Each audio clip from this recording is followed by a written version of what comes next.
পৰীক্ষিতৰ জন্ম প্ৰথম স্কন্ধ। হে ৰাম বদতি শুন পহুত কহি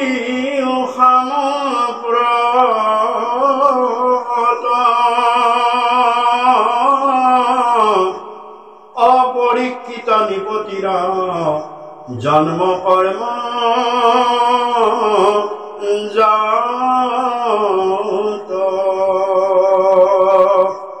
কিমতে মিলিল তান মৰণ বিঘাত। হে ৰাম মৰি পুনগতি পাইলা কহিও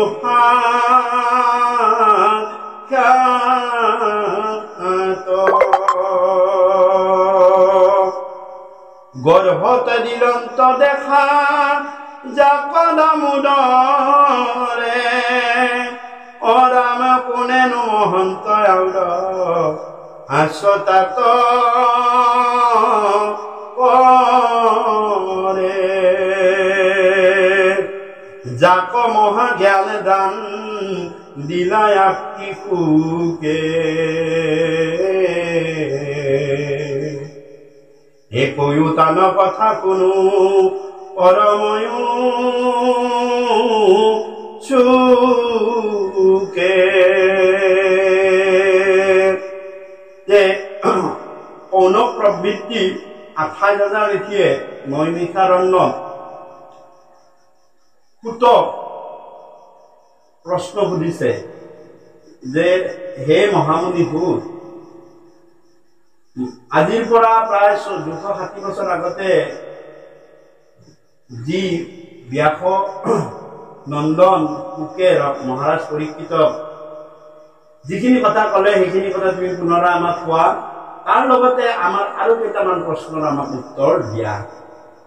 সেইকেইটা প্ৰশ্ন, যিখিনি প্ৰশ্ন সুকক পৰীক্ষিত সোধা নাই, কোনে সুধিছে এইবাৰ এইখিনি এডিচনেল অৰ্থাৎ লগ লগাই দিলে আৰু 6টা প্ৰশ্ন। এই যে 260 বছৰ পিছত কৌনকে প্ৰবৃত্তি 28,000 লিখিয়ে লগ লগাই দিলে। সুতক সুধিছে যে আপুনি মহাৰাজ পৰীক্ষিতৰ জন্মৰ কথা কওকচোন। এইটো সুকক পৰীক্ষিত সোধা নাই, সেইটো কোৱা নাই। এই 260 বছৰ পিছত শুনিব লগা হ'ল যে ৰজা পৰীক্ষিতৰ কথা কওকচোন, তেওঁৰ জন্ম কেনেকে কৈছে, তেওঁ কি কি কৰ্ম কৰিলে, আৰু তেওঁ মহামহন্ত গৰ্ভতে ভগৱন্ত পুৰুষে যাক দেখা দিছে তেওঁ আকৌ ডেকা কালতে কিয় সৰ্পদংশনত মৃত্যু হ'ব লাগে, আৰু মৰি তেওঁ সৰ্পদংশনত যেতিয়া মৃত্যু হ'ল বা তেওঁ মৰি কি গতি পালে, এই কথাখিনিও আমাক লগত কওক। আৰু আছে 6টা প্ৰশ্ন হয়, এই কথাখিনি কওক। ভগৱন্ত পুৰুষে তাক গৰ্ভতে দেখা দিছে, সেই মহন্ত ইয়াত পৰীক্ষিত মহন্ত বুলি। গতিকে মহন্তৰো 4 বিধ আছে। ভাগৱতে কৈছে যে মহন্ত 4 বিধ। এটা হৈছে জাত মহন্ত, উপজিল মহন্তৰ ঘৰত, সেইকাৰণে বৰপাতখন আগতে পাব, কি লাগে অমহন্ত কাম কৰিয়ে ফুৰক। বুজা নাই? এই অমহন্ত কাম কৰি ফুৰক, কিন্তু সমাজত যেতিয়া সি বহিব সেইজনক বোলে বৰপাতখন নিয়ে আগতে দিব লাগে। বস এইটো হৈছে জাত মহন্ত। মহন্তৰ ঘৰত জন্ম পালে মহন্ত। তাৰপিছত কৰ্মে মহন্ত, তাক কৈছে যে অকুলীন সুত, মেকুলীয়া জাতি, কিন্তু কৌন প্ৰবৃত্তি 28,000 লিখিয়ে কৈছে যে তুমি হেনো মহন্ত ভাগ্যে পাইলোলা। সেইবাৰ সুতক ক'লে যে তোমাৰ নিচিনা মহন্তক আমি পৰম সৌভাগ্যৰ বলতহে লগ পাইছো, পৰম সৌভাগ্য হৈছে। অৰ্থাৎ তেওঁ কৰ্মৰ দ্বাৰা মহন্ত হৈছে। তেওঁ কৃষ্ণ কথাখিনি হৃদয়ত লৈ থৈ দিছিলে, এতিয়া তেওঁ ক'বলৈ দিছে যে তুমি কৃষ্ণ কথাখিনি কোৱা। তুমি কৰ্মৰ দ্বাৰা মহন্ত হৈছা, জাতত নহয়। তেওঁ অকুলীন জাতত জন্ম, তেওঁ মহন্তৰ ঘৰত ব্ৰাহ্মণৰ ঘৰত জন্ম পোৱা নাই, এওঁলোক ঋষি বেদজ্ঞ। গতিকে এওঁক কৈছে যে তুমি কোৱা। যেতিয়া কৃষ্ণ কথা ক'বলৈ কয় আগ্ৰহ কৰি তুমি মহন্ত হৈ পৰা কৰ্মৰ দ্বাৰা তুমি কৰ্মৰ দ্বাৰা তোমাৰ জাতটো মই অলপ আগতে কৈছোঁ যে এইখন আসনত বহি কোনো জাতটো চিন্তা কৰিব নালাগে কৃষ্ণ কথা ক'ব পৰা হ'ব নাই আৰু 3 নম্বৰ হৈছে যে স্বভাৱে মহন্ত এই ৰজা পৰীক্ষিত স্বভাৱে মহন্ত তেওঁ কিন্তু ক্ষত্ৰিয় কুলত জন্ম যুদ্ধ কৰা সৈনিক ক্ষত্ৰিয় কুলত জন্ম কিন্তু এওঁ স্বভাৱে মহন্ত অৰ্থাৎ এওঁৰ ভাৱ হৈছে কি মই তৰিবৰ কাৰণে মই কাৰ আশ্ৰয় ল'ব লাগে যেতিয়া তুমি তৰণৰ উপায় বিচাৰি কৃষ্ণক শৰণ লোৱা তেতিয়া তুমি স্বভাৱে মহন্ত তোমাৰ ভাৱটো আহি গৈছে যে মই কৃষ্ণক বাহিৰে একো নাজানো সুখৰ কথা শুনি শুনি শুনি শুনি শুনি তেওঁ একান্তে কৃষ্ণত যেতিয়া মতি হৈ গ'ল আৰু সেইকাৰণে তেওঁক স্বভাৱে মহন্ত আৰু চাৰিত্ৰিক মহন্ত চৰিত্ৰৰ দ্বাৰা মহন্ত সেই হৈছে উদ্ধৱক কৈছে তুমি সন্ত তুমি মহন্ত অৰ্থাৎ কি যিয়ে সেৱা কৰ্ম ভগৱন্তৰ শ্ৰীচৰণৰ সেৱাৰ বাহিৰে উদ্ধৱে একো নাজানে যিখিনি খাব লাগে সেয়া ভগৱন্তৰ উচিষ্টহে ভোজন কৰে তেওঁ কেতিয়াও নিজে নাখায় ভগৱন্তৰ উচিষ্ট জানি মানি তেওঁ খায় অৰ্থাৎ ভগৱান যিয়ে সেৱা ধৰ্মৰ মাজেৰে ভকত সেৱা গুৰু সেৱা নামৰ সেৱা কৰাৰ মাজেৰে জীৱ কৃষ্ণক বিচাৰি যায় তেওঁ চাৰিত্ৰিকভাৱে মহন্ত এই 4টা ধৰণৰ মহন্ত আছে গতিকে ইয়াতো কৈছে যে এনেকুৱা এজন মহন্ত যি নেকি স্বভাৱে মহন্ত ৰজা পৰীক্ষিত ক'ত যেতিয়া গৰ্ভতে সেইকাৰণে ভগৱন্তৰ পুৰুষে দেখা ক'ত দিছে গৰ্ভতে গতিকে ভগৱন্তৰ কৃপা গৰ্ভৰ পৰাই আৰম্ভ হয় এই গৰ্ভত ৰজা পৰীক্ষিত মৰিছিল দ্ৰোণীৰ ব্ৰহ্মাস্ত্ৰ লাগি মৰিছিল কিন্তু ভগৱন্ত পুৰুষে অমৃত নয়নে তেওঁক চাই দিলে চাই দিওঁতে মৰা শিশুটো জীয়াই দি গৈছিল গতিকে ইয়াত কৈছে যে যেতিয়া আইমাতৃসকলে গৰ্ভৱতী অৱস্থাত থাকে গৰ্ভৰ শিশুটোক বিভিন্ন দেৱতা অপদেৱতাই অহৰ্নিশা হানি কৰিবলৈ চেষ্টা কৰিব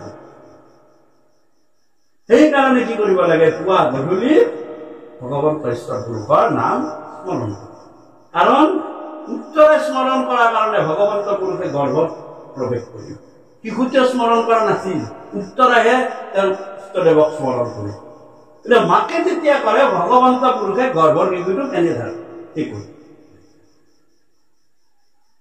গতিকে চাওক নাৰদৰ বাণীখিনি কলা দুয়েহে শুনিছিল জ্ঞান হল আকৌ পঢ়লা চাওকচোন অভিমন্যুৰ কথাখিনি মাতৃ উত্তৰা সেয়েহে শুনিছিল কি কয় অভিমন্যুৰ যিখিনি সপ্তৰ বেহু আছিল সেয়া সুভদ্ৰাইহে শুনিছিল সুভদ্ৰা অভিমন্যু অৰ্জুন আৰু সুভদ্ৰাৰ পুত্ৰ আছিল অভিমন্যু সুভদ্ৰাই শুনিছিল আধৰুৱা হল সেইকাৰণে সোমালে ওলাব নোৱাৰে মাকেহে শুনি আছিল ল'ৰাটো মাকে শুনিলে ভিতৰত পায় নাৰফুল দিয়া আছে নহয় নাৰফুল লগত গতিকে আমি দে যি হ'ব টিভি চিৰিয়েলকে চাওঁ অলপ বহি বহি সেই যদি কন্দৰ্পীয় চিন্তাবিলাক তোমাৰ মনলৈ আহে ল'ৰাও কন্দৰ্পীয় হ'ব ভিতৰত ল'ৰা কন্দৰ্পীয় হ'ব কোনো কথাই নাই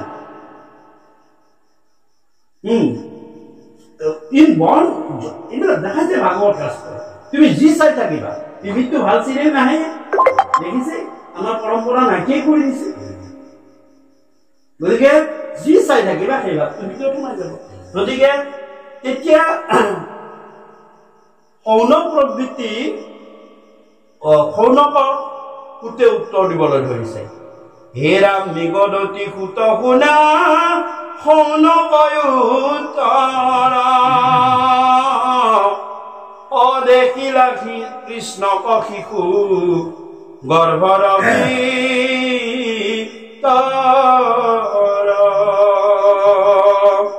ভৈলাই অন্তৰ ধ্যান ৰূপ কৰিয়া প্ৰকাশ এই ভৈলা গৰ্ভ আখি পাছে পূৰ্ণ দশ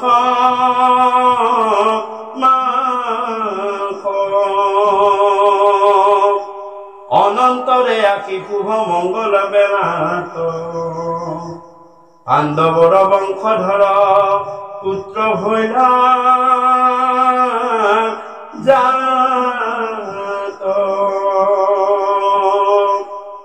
দেখি যুধিষ্ঠিৰ নিপ পৰম হৰিকে জাত কৰ্ম কৰাইলা ব্যাসৰ উপদেশে সুবৰ্ণৱ সনধেনু অনেক ভূতক লক্ষে লক্ষে দিলা দান বিশিষ্ট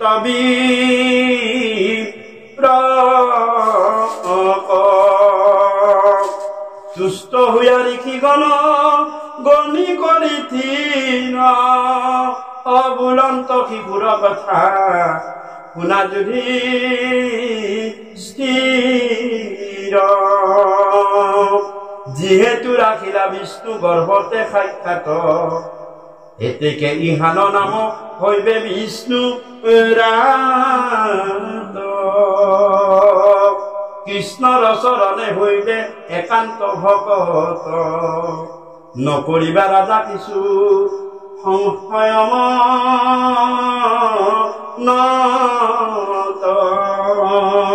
কৃষ্ণ এইখিনি পাঠে কৰিছিল নেকি আপোনালোক নাই নহয় কম বুলি পাৰো ইয়াতে এতিয়া কবলৈ ধৰিছে হে ৰাজা হে গোটেই সৌনক কৈছে হে মুনিগণ যেতিয়া ভগৱন্ত পুৰুষে চকামকাকে শংখ চক্ৰ গদা পদ্ম ধৰি দেখা দিলে আৰু মৃত শিশুটো জীয়াই দিলে তাৰপিছত শিশুটোৱে চকামকাকে গৰ্ভতে ভগৱন্ত পুৰুষক আচলতে ভগৱন্ত পুৰুষ বাহিৰত কিয় হৈ আছে যাব ওলাইছে কুন্তীক মাত দিছে মই যাওঁ পেহী মোৰ পৰা কিবা এটা বিচৰা তেতিয়া কৈছে সমস্ত দুখ তিনি পৃথিৱী মোৰ মাথাৰ ওপৰত দি থৈ পৃথিৱীৰ যত দুখ আছে বিপদ আছে মোৰ মাথাৰ ওপৰত দিছে তেতিয়া ভগৱন্ত হাঁহিছে কিহৰ কাৰণে সকলোৱে মোৰ পৰা টকা পইচা ধৰ্মচৰ্য বিচাৰে তুমি দেখোন দুখেই বিচাৰি বোলে নহয় এইকাৰণে বিচাৰিছো যে মোৰ ল'ৰাকেইটা যেতিয়া মনত আছিল মোৰ তাতকৈ দুখ নাই মই যদিও ৰাজপ্ৰসাদত আছিলো কিন্তু অহৰ্নিশে মোৰ এটা চিন্তা আছিল মোৰ ল'ৰাকেইটাক যাতে তুমি ভালে কুশলে তাতে ৰাখা দুখ পাইছিলো কাৰণে তুমি অহৰ্নিশে মোৰ কথা শুনি আছিলা আৰু ল'ৰাকেইটাক ৰক্ষা কৰিছিলা এতিয়া মোৰ সুখ হ'ল মই ৰাজমাতা হলো মোৰ সুখেই সুখ মোৰ সুখৰ দিনত তুমি যাব ওলাইছা দুখৰ দিনত তুমি মোৰ লগত আছিলা আৰু সুখৰ দিনত এতিয়া তুমি যাব ওলাইছা এয়া কৃষ্ণ ধৰ্ম গতিকে মোক দুখ দিয়া দুখৰ লগত তুমি থাকা সেইকাৰণে কৈছে এতিয়া মোৰ সুখৰ দিন সেইকাৰণে কৈছে যে দুখ পালে সকলোৱে ভগৱন্তকে বিচাৰে কিন্তু সুখ পালে যদি প্ৰথমতে পাহৰি যাবলগীয়া বস্তুটো আছে সেয়া হৈছে ভগৱান আৰু দুখতো যদি ভগৱানকে সুখতো যদি ভগৱানকে চিন্তা কৰি থাকে সুখত তেতিয়া তোমাৰ জীৱনৰে আৰু দুখ ভগৱন্ত পুৰুষ আহিব নেকি এই যে কথা কোনে কৈছে মাধৱ মহাপুৰুষে নামঘোষাত কৈছে কি বুলি কৈছে ঐশ্বৰ্য বিভূতি বলসমে জানে মোক যিটো নৰোত্তমে ময়ো হইলো তাৰ ইও মোৰ ভৈলা বস্য টকা পইচা ধন ঐশ্বৰ্য বিভূতিয়ে যিয়ে মোক জানিলে মই তাৰ বস্য হৈ গলো আৰু সিও মোৰ বস্য হৈ গল তাৰ জীৱনলৈ মই দুখ কেতিয়াও আহিব নিদিওঁ কাৰণ সমস্তখিনি সি মোক অৰ্পণ কৰিলে সি মোৰ বস্য হৈ গল সি মোৰ দাস হৈ গল আৰু মই তাৰ দাস হল গতিকে সুখত যদি ভগৱন্তক তুমি হৃদয়ত ল'ব পাৰা তোমাৰ জীৱনৰ আৰু কোনো ভালে যে দুখ আহিব গতিকে ইয়াতো তেতিয়া কথাখিনি কৈ থাকোঁতেই কৃষ্ণৰ আগে দিয়ে উত্তৰাই মানে আহি বিষ্ণু বিষ্ণু স্মৰণ কৰি বিষ্ণু কাৰণ তেওঁলোকৰ ইষ্ট দেৱ বিষ্ণু ভগৱন্ত পুৰুষ কিয় হৈ আছে ভগৱন্ত পুৰুষৰ আগেদি গৈ তেওঁৰ আৰু মূৰ্তিটোৰ আগত মোক ৰক্ষা কৰা, মোৰ গৰ্ভটো জ্বলিব লাগিছে, হে বিষ্ণু মোক ৰক্ষা কৰা। ভগৱন্তৰ গাত লাগি গৈছে নহয়, চেৰেং চেৰেংকে ইচ্ছা মোকে দেখোন মাতি আছে, মই এতিয়া ঘপককে নাইকিয়া হ'ব নোৱাৰো, ভগৱন্তই ভাবিছে সকলো ধৰা পৰিম। তেতিয়া ভগৱন্ত অংগুষ্ঠ প্ৰমাণ হৈ নিজৰ দেহটোৰ পৰা এটা আঙুলি বুঢ়া আঙুলিটোৰ সমান হৈ উত্তৰাৰ গৰ্ভত সোমাই তাক ভগৱন্ত পুৰুষে মাকৰ গৰ্ভতো যোৱা নাই। তেওঁ আমাৰ নিচিনা 10 মাহ 10 দিন গৰ্ভধাৰণ হোৱা নাই। ভগৱন্ত পুৰুষ বৈকুণ্ঠৰ পৰা আহি ঘপককে দৈৱকীৰ দৰত মানে অৱতৰণহে কৰিছে, পৰিপ্ৰকাশ হৈ গুচি গৈছে। কিন্তু সেইদিনা ভকতক ৰাখিবৰ কাৰণে, আমাক অমৃত দিবৰ কাৰণে, এই নাম অমৃত, এই ভাগৱত অমৃত দিবৰ কাৰণে ভগৱন্ত পুৰুষে উত্তৰাৰ গৰ্ভত কৰিব নলগীয়া কাম সোমাই গ'ল। তাক ভকতক ৰাখিবলৈ। কোন ভকত? ৰজা পৰীক্ষিত। তেওঁৰ কাৰণে পৃথিৱীত ভাগৱত আহিব। ভাগৱত আহিলে জীৱন তৰণৰ উপায় হয়। ভগৱন্তৰ কিমান কাক স্মৰণ কৰিছিলে উত্তৰাই? বিষ্ণু। ইষ্টদেৱ কোন? তেওঁলোকৰ বিষ্ণু। কিন্তু কথা হ'ল ইষ্ট দেৱতা কাক কয়? ইষ্টদেৱ কাক? এইটো জানিব লাগিব। আমিতো যাকে তাকে আৰু তিনি, কোনোবাই ব্ৰহ্মাকো ক'ব, কোনোবাই শিৱকো ক'ব, কোনোবাই বিষ্ণুকো ক'ব, কোনোবাই কৃষ্ণকো ক'ব, ক'ব নে নক'ব? ক'ব না? 33 জন দেৱতা আছে, কোনোবাই সূৰ্যকো ক'ব ইষ্টদেৱ। কিন্তু ইষ্টদেৱৰ ডেফিনিশ্যন কি? কাক ইষ্টদেৱ বুলি কয়? ইষ্টদেৱ কাক কয়? ইষ্টদেৱ এইজনে হয়, তোমাৰ শৰণীয়া গুৰুজনে যিজন দেৱতাক দেখাই দিয়ে। গুৰুজনে যিজন দেৱতাক দেখাই দিলে সেইজনেই তোমাৰ ইষ্টদেৱ। গুৰুৱে যদি ব্ৰহ্মাক দেখাই দিছে, ব্ৰহ্মাই তোমাৰ ইষ্টদেৱ। গুৰুৱে যদি তোমাক যেনেকুৱা হিৰণ্যকশিপুক কৈছিলে ব্ৰহ্মাক দিয়া, কোনে কৈছিল? শুক্ৰাচাৰ্যই কৈছিল যে ব্ৰহ্মাই তোমাৰ ইষ্টদেৱ, যোৱা ব্ৰহ্মা সাধন কৰা। সেইকাৰণে হিৰণ্যকশিপুৱে দৈত্যবিলাকে ব্ৰহ্মা সাধন কৰিছে। ভস্মাসুৰক কৈছিলে শুক্ৰাচাৰ্যই, বোলে যোৱা শিৱ সাধন কৰা, শিৱ ইষ্টদেৱ। এইবাৰ ইষ্টদেৱ আছিলে কোন? তেওঁলোকৰ বংশটোৰ ইষ্টদেৱ হ'ল বিষ্ণু। বিষ্ণু যেতিয়া ইষ্টদেৱ কাক কয়? যে গুৰুৱে কাক দেখাই দিয়ে। এতিয়া আমাক গুৰুৱে কাক দেখাই দিয়ে? ক'লে নহ'ব ন, মই একৰণীয়া মানুহ, মই এখন হৰিনাম ধৰ্ম নাই। আৰু ইষ্টদেৱক তুমি ইষ্টদেৱতাক সেৱা কৰিলেহে তোমাক বিপদত উদ্ধাৰ কৰিব। যোনে নহয়, শিৱক যদি দেখাই দিলে তুমি শিৱকে সেৱা কৰিব লাগিব, তেতিয়া শিৱ তোমাক ৰক্ষা কৰিব। ব্ৰহ্মাক দেখাই দিলে ব্ৰহ্মাক, সূৰ্যক দেখাই দিছে সূৰ্য, সেইটো হয়। গতিকে ইষ্টদেৱ আমাক কৃপালু গুৰু দুজনাই আমাক দেখাই দিলে যে কৃষ্ণই আমাৰ ইষ্টদেৱ। কি বুলি কৈছে?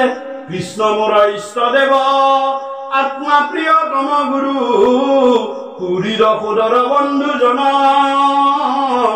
কৃষ্ণে মোৰ গতিমতী, কৃষ্ণ ভকতি ৰতি, কৃষ্ণ পাৱে নিমযোগ মন।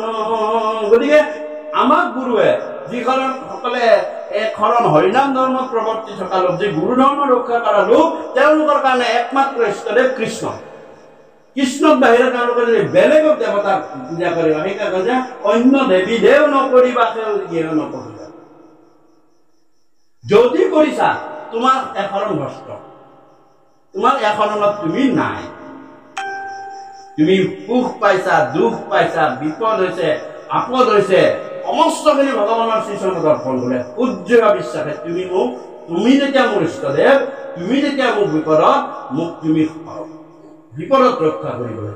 উত্তৰে সেইটো শুদ্ধভাৱে বিশ্বাস ৰাখিছে যে ইষ্টদেৱতাক মই ওচৰতে থিয় হৈ আছো। কৃষ্ণই কৈছে মোৰতো অহা নাই, মোৰ ওচৰত অহা নাই। যুধিষ্ঠিৰ আছে, ভীম আছে, অৰ্জুন আছে, কোনো ওচৰত যোৱা নাই, নাযায় ডাইৰেক্ট আহি গৈছে। এওঁতো ভুল কৰা নাই, এওঁ ঠিকেই কৰিছে, আৰু মই তাক ৰক্ষা কৰিব লাগিব।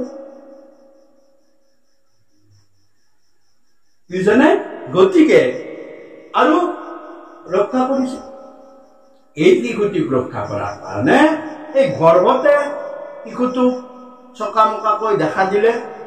তেওঁৰ চতুৰ 4খন হাতেৰে শংখ চক্ৰ গদা পদ্ম ধৰি, আৰু তেতিয়া সেই গৰ্ভতে অলপ সময়ৰ কাৰণে দেখা পালে। যেতিয়া জন্ম হ'ল 10 মাহ 10 দিনৰ পাছত তেতিয়া ঋষিবিলাকে গণি পুতি চাই যে এওঁতো গৰ্ভতেতো ভগৱন্তক দেখা পাইছে, ভূত ভৱিষ্যত বৰ্তমান চব জানে তেওঁলোকে, জ্যোতিষী, গতিকে এওঁ ভগৱন্তই এওঁ গৰ্ভতে ৰক্ষা কৰিছে, এওঁ মৰিছিলে, চব কথা ক'ব জানে। এইয়া ভগৱন্তই যেতিয়া ৰক্ষা কৰিছে, বিষ্ণুৱে ৰক্ষা কৰিছে, গতিকে এওঁৰ নাম বিষ্ণুৰাজ।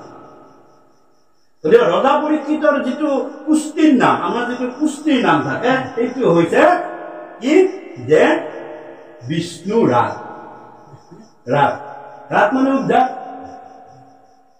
বিষ্ণুৱে উদ্ধাৰ কৰিছিল কাৰণে তেওঁৰ নাম বিষ্ণু ৰাজ।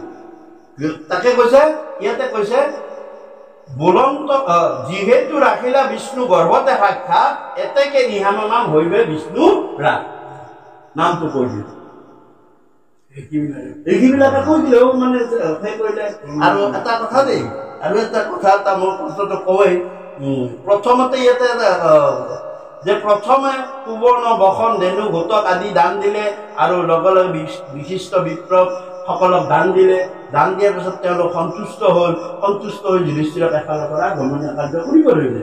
এতিয়া কথা হ'ল এই বাপজনে আজি প্ৰথমতে এইখিনি যোগাৰ কৰি আমাৰ আগবঢ়াই দিছে না ভকতলৈ, দিয়াৰ কাৰণে আমি অনুষ্ঠানটো পাতিছিলো।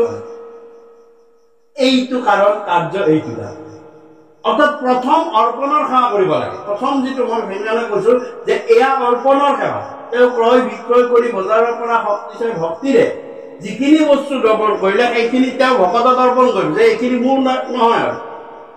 আৰু তাতো প্ৰথমতে ৰজা যুধিষ্ঠিৰে বোলে মোৰ নাতিটো গণাব লাগিব, বোলে বস্তু বানি আনিছে না যুধিষ্ঠিৰ, বোলে আনিছো, বোলে সকলো অৰ্পণ কৰি দিয়া। এই অৰ্পণ, সেইকাৰণে প্ৰথম অৰ্পণৰ সেৱা লাগে।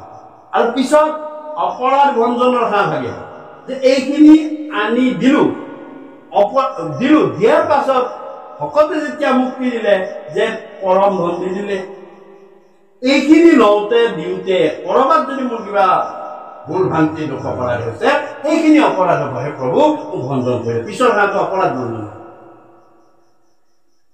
বাকী মাগিবলৈ একো নাই, ভগৱন্ত অন্তৰ্যামী চব জানে। আমাৰ দুটা সেই নিৰ্গুণ স্বৰূপ সেৱাবিলাক এনেকুৱা যে মই প্ৰথমতে অৰ্পণ কৰিলো প্ৰভু, কৃষ্ণক অৰ্পিলে সমস্তকে পূজা হয়। যদি কৃষ্ণক অৰ্পণ নকৰা তুমি পৃথকে বুজিলে পূজা কেও নলব। আপুনি এইখিনি অৰ্পণ কৰিছে, সকলোৱে তাত সন্তুষ্ট হৈছে, কৃষ্ণক অৰ্পণ কৰিছে, আমি ভাগ পাম। আমাক গুৰুৱে কৈছে, যে সিদিনাও কৈছো যে আমাক গুৰুৱে ৰাষ্ট্ৰপতিৰ চিলটো আনিব দিছে, মুখ্যমন্ত্ৰীৰ চিল আনি লাভ নাই। ৰাষ্ট্ৰপতিয়ে চিল যদি মাৰি দিয়ে এইটো এপ্ৰুভ, মুখ্যমন্ত্ৰী এনেও দিব লাগিব, কিন্তু মুখ্যমন্ত্ৰী মাৰিলে ৰাষ্ট্ৰপতিয়ে নিদিব। দেৱতাবিলাক মুখ্যমন্ত্ৰী, ৰাষ্ট্ৰপতি কৃষ্ণ, তেওঁক যদি তুমি তেওঁৰ পৰা যদি চহী আনিব পাৰা, বাকী বিলাকে এনেও দিব লাগিব, হয়নে? গতিকে ইয়াতো আৰু তেতিয়া ৰজা যুধিষ্ঠিৰক ঋষিসকলে প্ৰথম বস্তুখিনি পাই বোলে আমাৰ গণনা কাৰ্য আৰম্ভ কৰে, এই বুলি গণনা কাৰ্য আৰম্ভ কৰে। আৰম্ভ কৰি এটা ডাঙৰ কথা কৈছে যে হে ৰজা, এই ল'ৰাটো কৃষ্ণৰ ভকত। আৰু এই বুলি কোৱাৰ লগে লগে ৰজা যুধিষ্ঠিৰে একেবাৰে একেচাতে সিংহাসনৰ পৰা উঠি ভিতৰলৈ গৈছিল। তেতিয়া অৰ্জুন আৰু ভীমে বোলে দাদাই কি বেয়া পালে কৃষ্ণৰ ভকত হ'ব বুলি। কৃষ্ণ নাই, দেখে কৃষ্ণ গুচি গৈছে। দাদাই কি বেয়া পালে এই বুলি দাদাকৰ পিছে পিছে যে যায় ভিতৰত গৈ দাদা তুমি ঘপককে গুচি আহিলে, আৰম্ভ হৈছিলে গণনা, নাম চাম কৈছিলে। বোলে প্ৰথম কথাটো কি ক'লে? বোলে প্ৰথম কথা ক'লে বিষ্ণুৰাজ নাম হ'ব, দ্বিতীয়টো তেওঁ কৃষ্ণৰ ভকত হ'ব। যদি কৃষ্ণৰ ভকত হয় দায়িত্ব কৃষ্ণ, আমাৰ নাম হয়। কৃষ্ণ যদি ভকত হয় তেওঁ পালন কৰিব, তেওঁ ভকত বৎসল।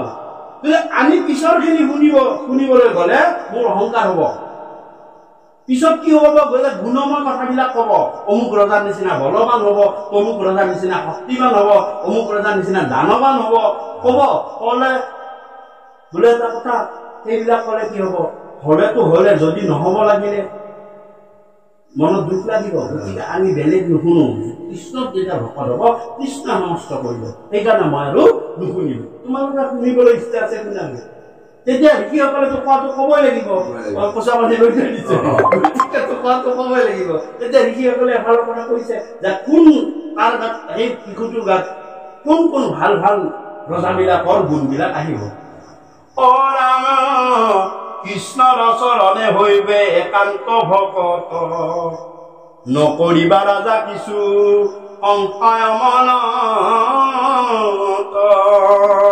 শিক্ষা কোনিপতি যেনে পালিবন্ত প্ৰজা দেৱ দ্বিজ পূজনে যে হেন ৰাম ৰাজা হৈবে শৰণ দাতা যেন উখিন বাঢ়িবে যশ যেন ৰাজা ভৰ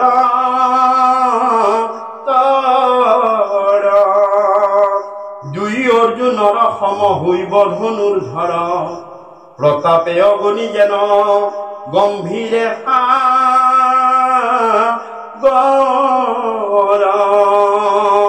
যেন ব্ৰহ্মা সকলে লোকত তুল্যমতি এখনে প্ৰসন্ন হৈব যেন পশু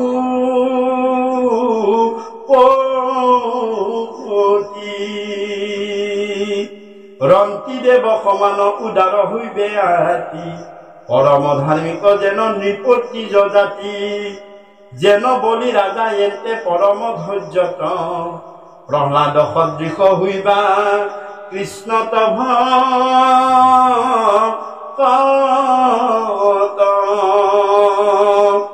এহেন্তে কৰিবা তিনি যজ্ঞ সমেধ পাখণ্ড কদণ্ডী হবে কৰিবে নিষেধ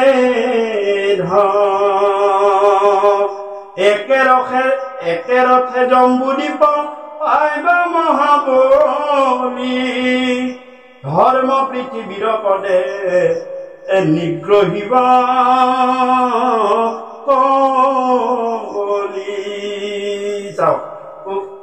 প্ৰতিজন ৰজাৰ লগতে গুণৰ লগত বৰ্ণনা কৰি গুণবিলাক ক'বলৈ ধৰি ধৈৰ্যত একেবাৰে ক'লে যে দুই অৰ্জুনৰ সম ধনুধৰ হ'ব সাগৰৰ নিচিনা গম্ভীৰ হ'ব আমাৰ গুণবিলাক প্ৰথমতে কৈ দিয়ে নহয় ল'ৰাটো ভাল হ'ব দে পঢ়াই গুণে বিদ্যাই বুদ্ধি এনেকে ভালেখিনি ক'ব প্ৰহ্লাদৰ সদৃশ কৃষ্ণ ভকত হ'ব তিনি অশ্বমেধ তেওঁ কৰিব আৰু শেষত যায় হৃষ্টকেইটা কয় এই এটা কথা ল'ৰাটো হৃষ্ট আছে ইমান বছৰত কিন্তু হৃষ্ট আছে তেতিয়া হৃষ্টকেইটাৰ কথা কোৱাটোতো ক'বই লাগিব তেতিয়া হৃষ্টকেইটাৰ কথাও কৈ দিলে ৰামে তক্ষকত হন্তে পাছে শুনিয়া মৰণ হে ৰাম কৃষ্ণৰ চৰণে লৈবে একান্তে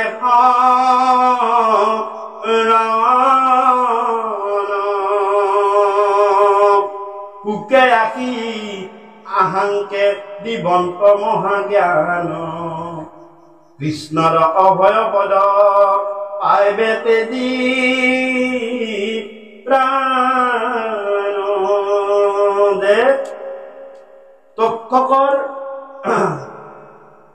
এওঁ কলিক নিগ্ৰহিব চাব আৰু ধৰ্ম আৰু পৃথিৱীৰ ৰক্ষা কৰি তেওঁ কলিক নিগ্ৰহ কৰিব চাব আৰু শেষত গৈ এওঁ কিন্তু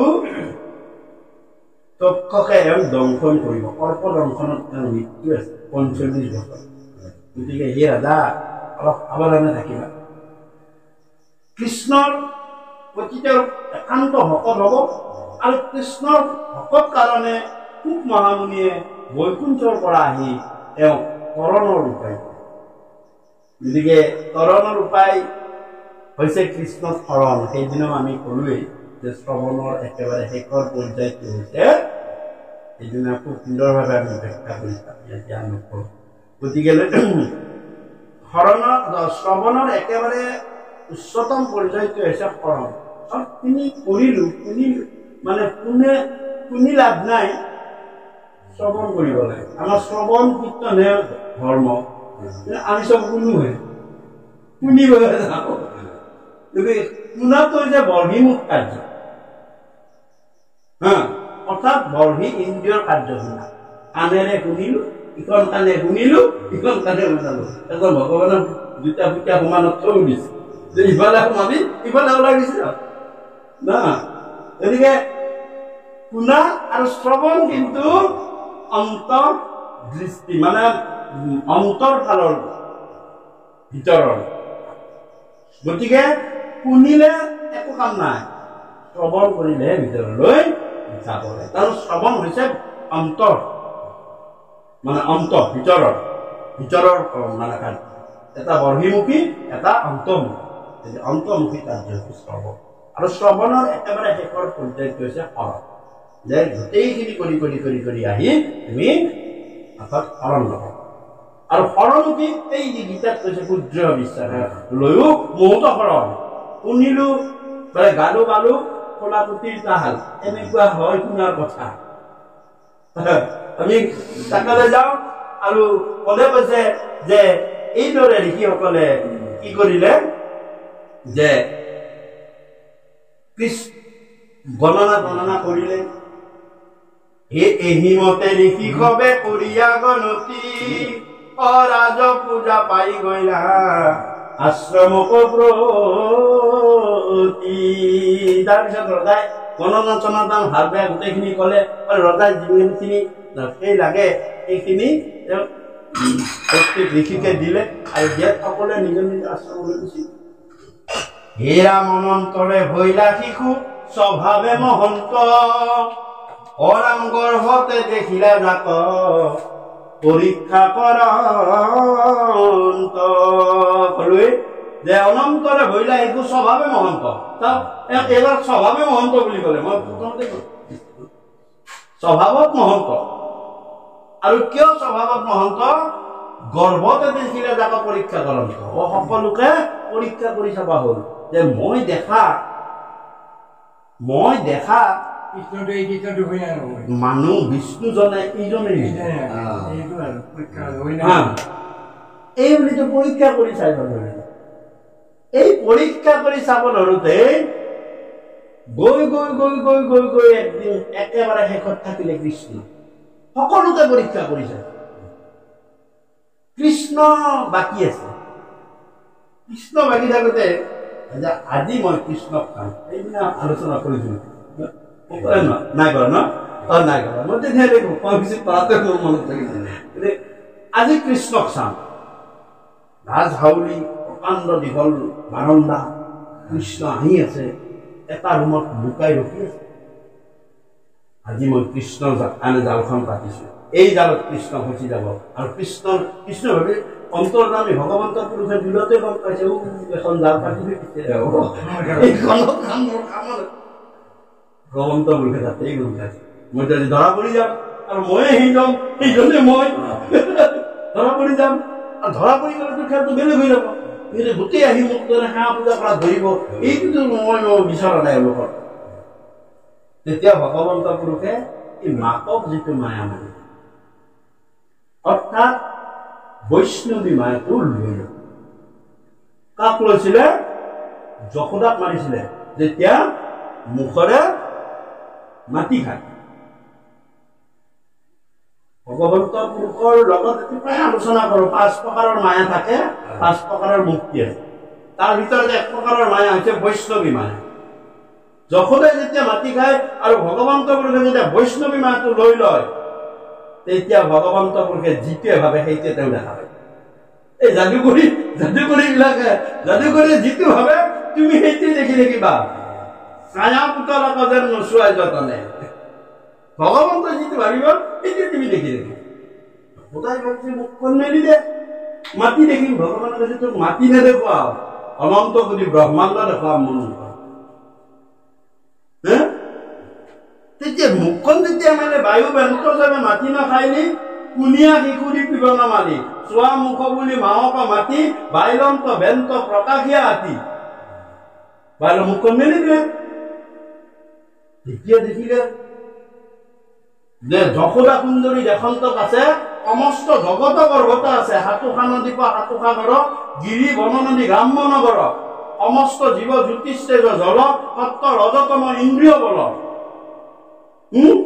আনকি যশোদা দেখে তৈতে আপোনাক নিজকে দেখিলে দেখি তেতিয়া বোলে এই নাম কি দেখিলো ভগৱন্তৰ বৈষ্ণৱীমাটো লৈ লৈছে মা চা মোৰ মুখত কি আছে হা তেতিয়া ইছৰাম মই কি দেখিলো নহিকন্ত মোৰ পুত্ৰ মানুহ এহেন দেখা আদি বিষ্ণু আদি পুৰুষ পৰম সংকাক পাইলন্ত সতী অদ্ভুত দেখি বুলন্ত মাতি কিবা জানে মোৰ মায়াত নহয় কৰিব নোৱাৰো একো নিশ্চয় হা এই বুলি কি কৰিলে পুৰাণ পুৰুষ তুমি সনাতন হৰি জ্যোতিলে তুমি সমস্তখিনি সকলো তোমাৰ তাতে আছে প্ৰভু হা মই যশোদা মোৰ পুত্ৰ স্বামী বজৰ হবে অধিকাৰী আমি হেন অহম্মম সদায় কৰো যাহাৰ মায়াত উপজি মৰো হেন ভগৱন্ত হৈক গতি সন্দেহ পাবে মোৰ কোনো ভগৱন্ত পুৰুষ কি কৰিম ভগৱন্ত পুৰুষে দিছিলা তুমি মাৰ পৰা মই মাৰ খাব আহিছো মই মাৰ পৰা কাণ চাপা খাব আহিছো মই মায়ে মোক মাৰক হা মোক উত্তপ কৰক মই সেইকাৰণে আহিছো এনেকে স্থিতি কৰি থাকিলে মোৰ খেলটো ভাল নালাগিব নহয় হা মোৰ মাৰ পৰা এইটো এতিয়া কি হে কৰিলা বৈষ্ণৱী মায়া বিস্তাৰ এই লৈ লোৱা বৈষ্ণৱী মায়াটো আকৌ মাৰি দিলে গুচিল বিষ্ণু জ্ঞান যশোদাৰ কৃষ্ণত পুত্ৰ বুদ্ধি হৈলা জাত ধূলা জাৰি জুৰি লৈলা কোলাত পাৰন্ত চুমা মুখে স্পন দিয়া মূৰয় আয়ু লৈ গোটাই জিয়া তেতিয়া দেখিলে ই বৈষ্ণৱী মায়াটো যে মাৰি দিলে আকৌ এইটো মোৰ ল'ৰাহে আকৌ মুঠতে কলতানি আকৌ গাখীৰ খুৱাব ধৰিলে আকৌ মুঠাটো পিন্ধিলে মোৰ আয়ুখিনি তাতে লাগক বুলি আকৌ পুত্ৰ বুদ্ধি হলে এইয়া যেতিয়া বৈষ্ণৱী মায়ে 5 প্ৰকাৰৰ মায়াৰ ভিতৰত বৈষ্ণৱী মায়াটো লৈ লয় তেতিয়া ভগৱন্ত পুৰুষক তেতিয়া কি হয় ভগৱন্তই যিটো ভাবে সেইদিনা পৰীক্ষিত কৰি ৰ মোক পৰীক্ষা কৰিব আহিছ মই মায়াৰ অধিপতি সকলো মোৰ হিচাপত থাকে কোনো তও মোৰ তলতে আছ বৈষ্ণৱী মায়াটো লৈ ললে যে বৈষ্ণৱী মায়া লৈ ললে সূতাটোতো বিষ্ণু দেখা হল বহি থকা চকীখনতো বিষ্ণু দেখা হল পৰীক্ষিতে হা বিচনাখন আছে তাতো বিষ্ণু চাৰিওফালে বিষ্ণু বিষ্ণু বিষ্ণুৱে দেখা হল এই সময়তে ভগৱন্ত পুৰুষে আগফালে বিষ্ণু হৈ পাৰ হৈ গুচি গল পৰীক্ষিতে বোলে যে তেনেকুৱা মোৰ মাথাটো ভ্ৰমণ বিষ্ণু আজিৰ পৰা আৰম্ভ কাকো পৰীক্ষা নকৰবা মইহে পাগল হব এই টকা টকাকে থাকে চাৰিওফালে টকা দেখা নিচিনা সেনেকুৱা হৈ গল নিজৰ ভাবিলে নাযায় মোৰে মাথাটো কৃষ্ণ মিচিক কাহে মানে পালা মোৰ এইটো বৈষ্ণৱী আৰু সেইদিনাৰ পৰা পৰীক্ষিতে আৰু কাকো পৰীক্ষা নকৰা হয় নহলে সুখ পৰীক্ষা কৰিলে যে গম পায় হে ভগৱান সুখ পৰীক্ষা কৰিলে দেখা পায় হে ভগৱান কিন্তু সেইদিনাৰ পৰা কোনদিনাৰ পৰা যিদিনাৰ পৰা ভগৱন্ত পুৰুষে বৈষ্ণৱী মাতো লৈ লৈছে অলপ গতিকে নিগদতি ভূত কথা শুনা বিপৰীত হে নাম নিগ্ৰহিলা জিমতে লিক পৰি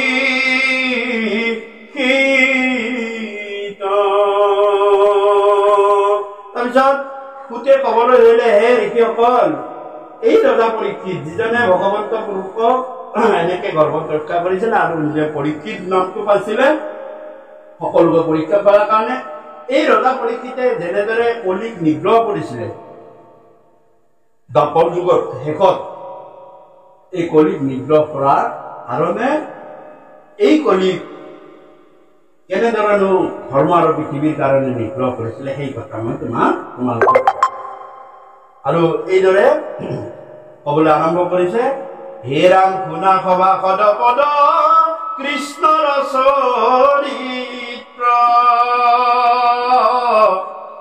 আতপৰে আন ধৰ্ম নাহিকে কলিত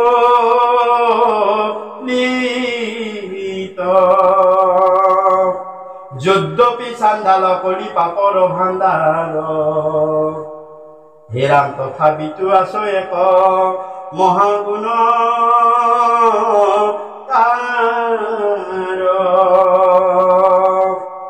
কৃষ্ণৰ কীৰ্তনে মাত্ৰ কৰোক প্ৰবন্ধ চিম্বি যাই এতে কেশ কলে কৰ্ম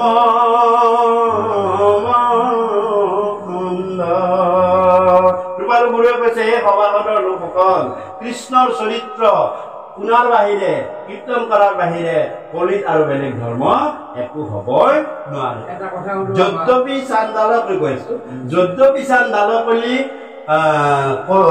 পাপৰ ভাণ্ডাৰ তথাপিতো আছে এশ মহাগুণশালী এটা মহাগুণ আচ্ছা পৰীক্ষিতৰ নামটো কেনেকৈ একটো কৃষ্ণ ৰক্ষক বুলি ক'লা বিষ্ণু পৰীক্ষিত নামটো কেনেকৈ সকলো পিছত ওলালে সকলোকে পৰীক্ষা কৰি থকা কাৰণে কৰি যুগ মই যে ক'লোৱে বিষয়টো আৰু কেনেকে শেষ কৰিলে সেইটো মই ক'লো আৰু মইতো কেনেকে কৰিলে শেষ কেনেকে হ'ল কোনদিনাৰ পৰা শেষ হ'ল এইদিনাৰ পৰা শেষ হ'ল আৰু এই জন্মৰ পৰা বাৰু ইয়াতে এটা কথা কওঁ যে যদ্যপি কলি পাপৰ ভাণ্ডাৰ তথাপিতো আশ্ৰয় এক মহাগুণ এই কথাটো এইকাৰণে কৈছো যে কলিৰ থকা মহাগুণটো কি কথা হ'ল সেই মহাগুণটোৰ কাৰণে কলিত ৰজা পৰীক্ষিতে এই ধৰাধামত দেখা গুণ এই মহাগুণটো গুণটো কি কলিৰ একমাত্ৰ গুণ হৈছে যিটো নাৰায়ণকৰ ব্যৱস্থা কলিৰ এইটোৱে গুণ প্ৰথমতেই আজি আলোচনা কৰিছিল বাহিৰত যে এজনে কব এজনে গাব হাজাৰজনে কীৰ্তন কৰিব হাজাৰজনে শুনিব সকলোৰে পাপ বিনাশ হৈ গৈছে এইটো নাৰায়ণকৰ ব্যৱস্থা এজনক মান্য কৰি কথাখিনি একান্ত মানে শ্ৰৱণ কৰিব তেওঁ পৰম মুক্তিপদ সত্য যুগত ধ্যান আছিল এজনে ধ্যান কৰিবলৈ গুচি যায় হাবিৰ মাজলৈ সব ৰাজ্য ভালচাল এৰি দি সংসাৰ এৰি দি যাই তেওঁ একান্ত মানে ধ্যান কৰে তেওঁ তাৰ ধ্যান কৰাৰ ফলটো পায় তেওঁহে পায় বাকীবিলাকে নাপায়